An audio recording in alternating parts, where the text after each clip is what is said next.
Recently, I mentioned that I started using Instagram more, and one of the best things about it is that I get a lot of new ideas for photos. Instagram is sort of like a mini Facebook, but just for sharing photos, which is great because Instagram is actually owned by Facebook, so it kind of works out. Anyway, my cousin Beth likes to post photos to her Instagram all the time that she goes out and takes with her iPhone and her Olo clip, which is like a $50 adapter that lets you get super close macro shots, basically anything. And it's really cool. If you are looking for a neat way to up your photography game and you don't want to spend $500 on a DSLR, just get a $50 Olo clip and clip it onto your phone. It's pretty cool.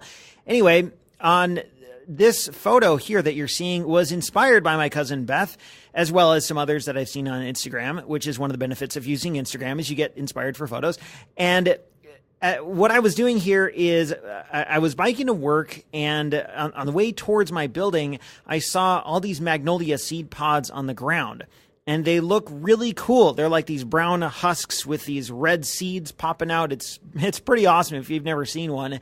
And if you want to see more, just do a Google search for Magnolia seed pod. And on this seed pod, as I'm like literally crawling around on the ground here, looking at some of these seed pods, I saw a fly, and it reminded me of my cousin Beth's photo, which I've linked to on the blog. You can see it. And it's this super duper close up of a fly on the edge of a flower.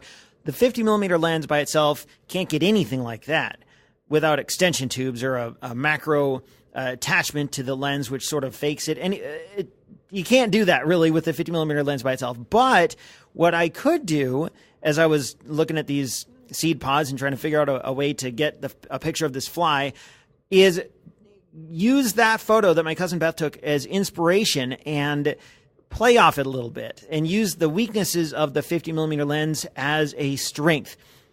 What I did was I tried to, in the photo that you see here, convey a sense of scale where you see the fly, or maybe you don't even see the fly at first, but you see the seed pod and the fly, and then you see the broader context around it.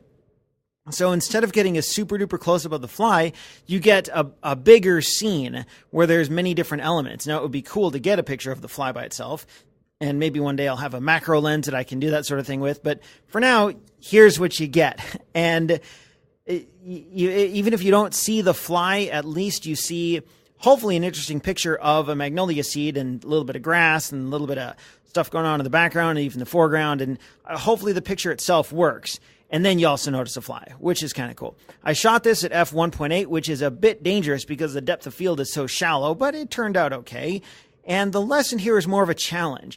This photo illustrates change. The seed pod has died, the seeds are being scattered, and you get a sense that things are changing, that life is moving on.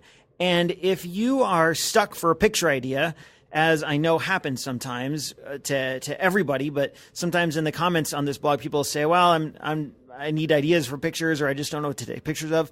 Try taking a photo that documents change.